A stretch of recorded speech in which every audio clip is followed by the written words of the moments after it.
Dame lo más duro que vas a encargar en los primeros 100 días si sos presidente. La reforma del Estado. Lo primero, o sea, en el plano real, lo primero es la reforma del Estado. Reforma del Estado. O sea, tu primer trabajo, vos llegás, suponete que te toca ser presidente, vas a jurar y suponete que te toca y sos presidente. Reforma del Estado, ¿qué haces?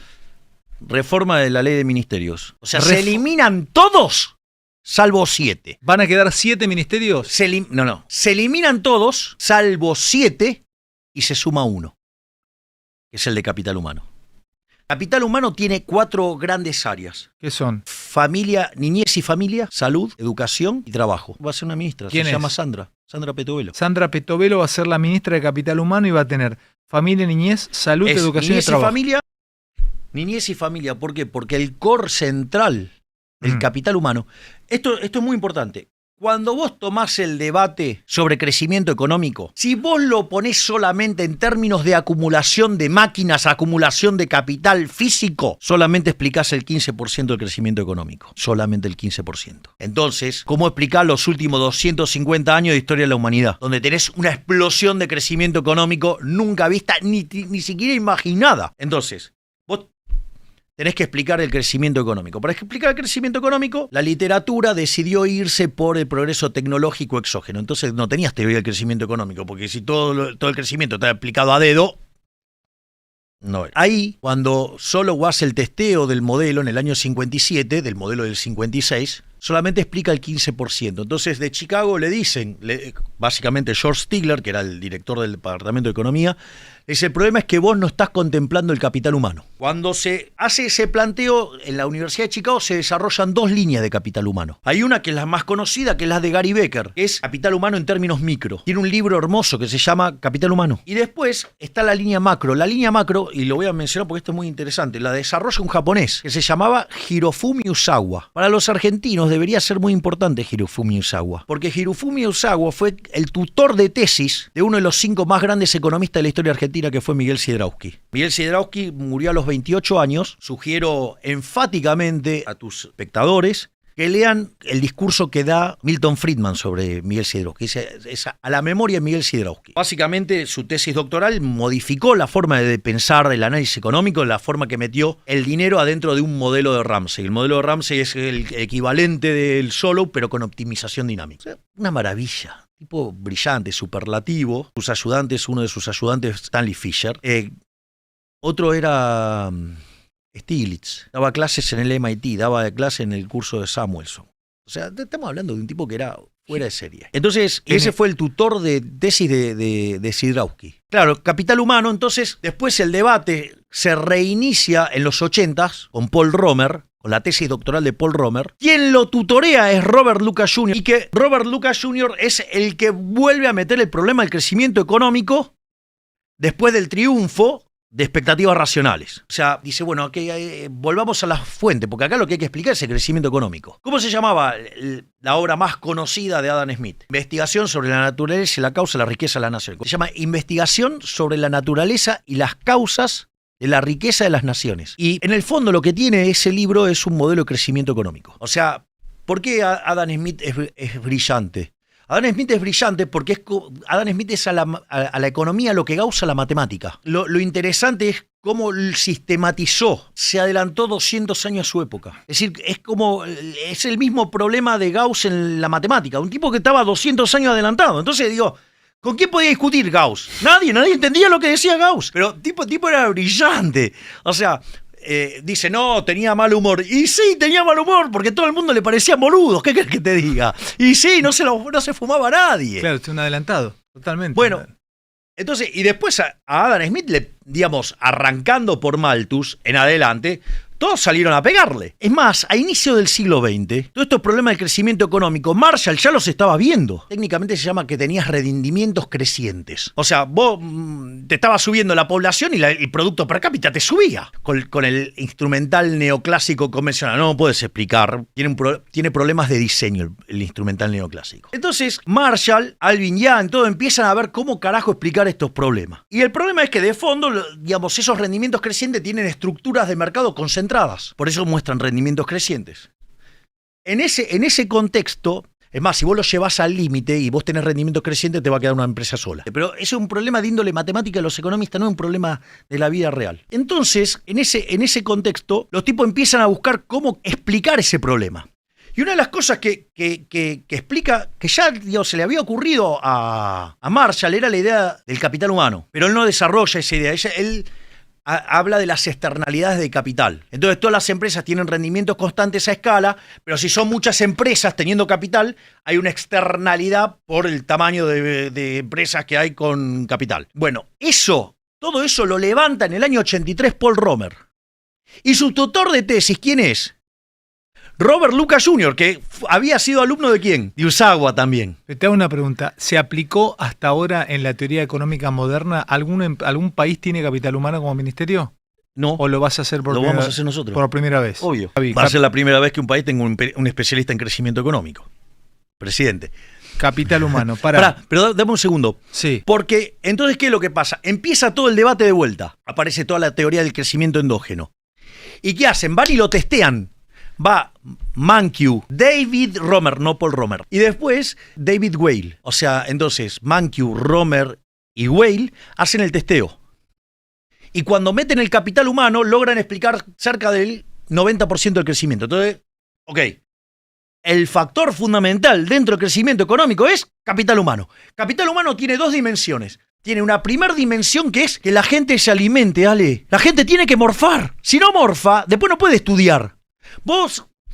El cerebro humano se forma en los primeros 3 años. Si vos fallás en esa parte, después meterle lo que quiera. ¿Cómo vas a hacer en tu gobierno para que todos coman bien? Bueno, por eso está el Ministerio de Capital Humano. Entonces, la primera parte que vos te ocupás de qué es niñez y familia. Es decir, vos tenés que cuidar a los chicos. Esta es una sociedad que no cuida a los chicos. ¿Sabés cuál es el segmento etario que más pobres tiene? 0 a 14 años. ¿Entendés que estamos hipotecando el futuro? ¿Y cómo vas a hacer alimentarlos? ¿A través de intermediarios? Vos tenés programas de asistencia social. Por eso viste que dicen, no, Milei quiere... No, yo no voy a tocar los programas sociales. ¿Cómo no vas a tocar los programas sociales? No, porque yo no voy a hacer que la gente se muera de hambre. Para mí, los que reciben los programas sociales son víctimas, no victimarios. Los victimarios son los políticos, contra los que hay que ir es contra los políticos, no contra las víctimas. ¿Y cómo vas a hacer cómo vas a entregar los planes sociales? ¿Te aparece Beliboni a querer cobrar o Grabois a querer cobrar? ¿Qué haces? Minga. Los va a recibir de manera directa la gente, en tarjetas. Van y las usan. O sea, es como voucherizar todo. Entonces yo a vos te cargo una tarjeta con plata. Vas y con eso compras alimentos. Y a ver, Javi, ahí alguno viene y te puede llegar a decir... ¿Me va a cortar la calle? No, bolas, pero los meto preso. Me corta la calle y los meto preso. Con el morfi la gente no se jode. Van preso. A ver si me entendés. Ni cortás la calle porque no violentás el derecho a transitar. Porque vos te podés manifestar. Manifestate todo lo que quieras. Pero no podés meterte con el derecho a transitar. Que encima ese tipo es el que labura y después paga la cuenta. ¿El plan ¿en qué consiste? Vos te tenés que asegurar que los chicos coman. O sea, tienen que formar el cerebro. Vos llevás 100 años destruyendo un país, vos no podés pretender que se arregle en 3 días. Si los que dicen eso son unos imbéciles. Vos llevas 100 años destruyendo el país. ¿Cómo pretendés arreglarlo en 3 días? No, a los 6 meses se terminan los programas. ¿Qué 6 meses? Yo lo hablo con Sandra. Sandra es liberal. Y cuando mira este tipo de cosas son súper dolorosas porque ese es un ministerio donde vos vas a estar haciendo un montón de cosas y los frutos se van a ver de acá a 10 años. Es decir, estamos, ¿me entendés?, plantando el árbol que la sombra se la va a dar a otro. Pero queremos arreglar el problema en serio. Es decir, nosotros no vamos a darte el pescado. Nosotros te vamos a enseñar a pescar. Pero para enseñar a pescar tenés que aprender a pescar, Dios. Y si la cabeza no te da, ¿qué vas a aprender? No vas a aprender nada, Ale. Entonces, niñez y familia. El núcleo central de la economía y de la sociedad humana es la familia. ¿Para qué? Para que los chicos coman. Una de las cosas que nosotros estamos armando, fíjate esto, porque una de las cosas que a vos te pasa, por ejemplo, vos das salud pública. Pero fíjate esto, porque esto es importante. Una de las cosas que nosotros hemos y ya tenemos los acuerdos, son hospitales móviles. Son 18 camiones que te llevan el hospital a tu casa, por decirlo de alguna manera. O sea, van a tu intendencia y se instalan 3 días, 7 días. ¿Eso lo vas a hacer? Sí, eso se hizo en México. Esto está en salud.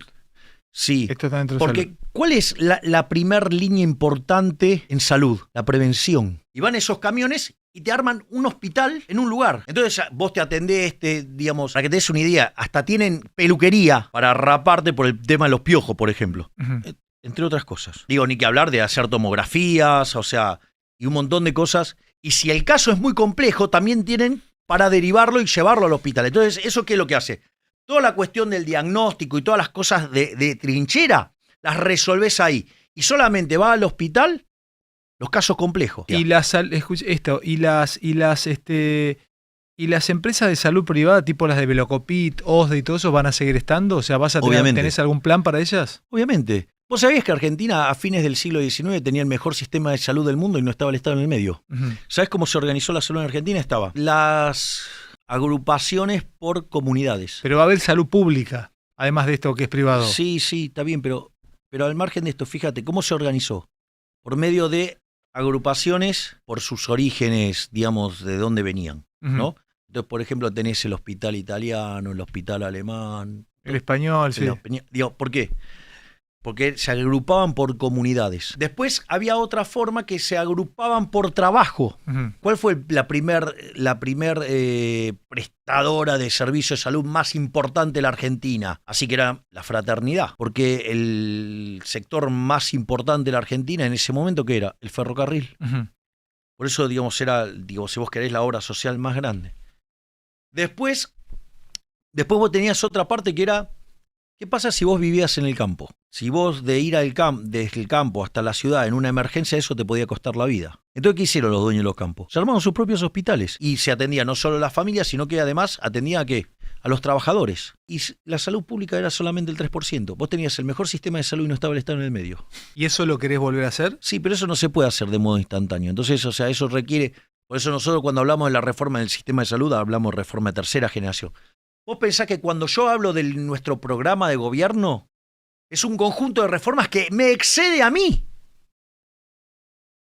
Casi, digamos, hasta me excede biológicamente. Me exceden políticamente y me exceden quizás biológicamente. Pero acá lo interesante es sentar las bases para volver a ser una potencia. Nosotros estamos dispuestos a dar ese primer paso. Vos tenés que correr una maratón, sí, son 42 kilómetros, pero tenés que dar el primer paso. Bueno, nosotros estamos proponiendo y además nosotros explicamos la secuencia de lo que es las reformas de primera generación, la de segunda generación, la de tercera generación. Llego, reforma del Estado. Estamos con el capital humano. Para una sola familia. Lo resolvés. Quiero hacer una pregunta. ¿Salud? Una cosa de salud. El que viene de afuera a atenderse en un hospital de acá, ¿le cobrás? Sí. ¿Le cobrás? ¿Le cobrás a él o le cobrás al Estado del que viene? ¿Le mandás la factura a su que viene? ¿Es el arreglo que tenga el país con el otro país? O se Pero no hay más salud gratis para el extranjero. No. Porque no hay nada gratis. Escuchame, Javi, en la escuela primaria, ¿qué plan tenés? Primaria y secundaria. ¿Te gusta esto de tantos grados y tanto secundaria? ¿Las notas te estás de acuerdo con las notas? Yo prefiero las notas. ¿Vos preferís la nota? Sí, obvio. Viste que ahora se persigue la repitencia. Hay como una mirada negativa sobre la repitencia. ¿Cuál es la mirada de Javier Milei? El que no pasa, repite. A ver, de vuelta. Yo te hago una pregunta. Porque si no, todos tenemos los títulos. Títulos para todo. Entonces me pongo a imprimir títulos y entonces son todos, vamos a hacer esto. Miren, ¿saben qué? Nos ponemos a repartir títulos de doctor. Es más, te doy la especialización de cirujano cardiovascular. ¿Vos te operarías con ese tipo? O sea, el que no estudia o el que no le va mal, repite. Y otra cosa. Obvio, exacto. Por eso es tan importante niñez y familia. Por eso es tan importante salud. ¿Para qué? Para que cuando llega tenga las condiciones físicas para enfrentar el problema.